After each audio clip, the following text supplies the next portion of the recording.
Working directly with SQLite databases in Android has several drawbacks. You have to write a lot of boilerplate code, you have to implement the object mapping for every query you write, it's difficult to implement database migrations, it's hard to test the database, and if you're not careful, you can easily do long-running operations on the main thread.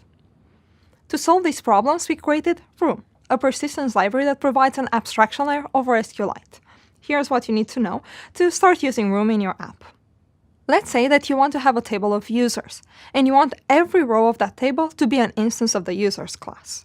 You need to annotate your class with entity, define the table name, the primary key, and the column infos. Room will take care of the creation of the user table for you. To access the data in the database, you use Data Access Objects, DAOs for short.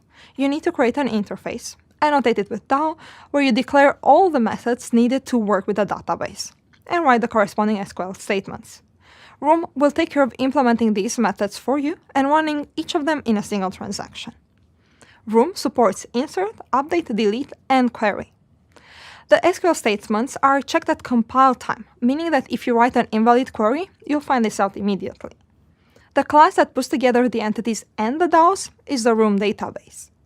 Create an abstract class that extends the Room database, annotate it, declare the entities and the corresponding DAOs. Let's take a closer look at the queries. All of these queries are synchronous, meaning that they will be run on the same thread you are triggering them from. If that's the main thread, your app will crash with illegal state exception. So use your preferred method of handling threads in Android and make sure you're off the main thread. Room also supports asynchronous queries when working with live data or RxJava. Even more, the queries that return live data or flowable objects are observable queries, meaning that you'll get notified every time the data in the table updates. Whenever you alter your database schema, either because you've added or renamed a new column or a table, you'll need to tell Room how to handle this change. To do that, in your database class, you'll need to first update your database version, second, implement a migration class that defines how to handle the migration from the old to the new version, and third, add that migration as a parameter in the database builder. After triggering the migrations, Room will validate the schema for you to ensure that the migration was done correctly.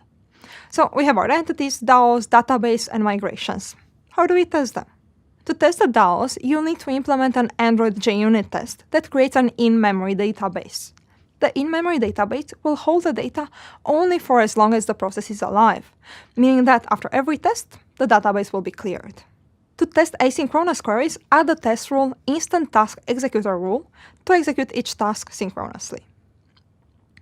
In your app's implementation, you'll end up referencing the DAOs in other classes. To unit test those classes, just mock the DAO with the help of frameworks like Mockito. Here's another tip. Extend the Counting Task Executor rule and use it in your Espresso tests to count the tasks as they start and finish. Finally, don't forget to test the migrations. We have another handy test rule for this, the Migration Test Helper. This class allows you to create your database in an older version and run and validate migrations. All you need to do is check that the data you inserted in the older version is also present after migration.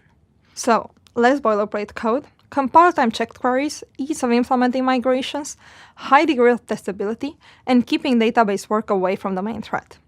All of these qualities of Room make working with the database easier and pleasant, helping you deliver better apps.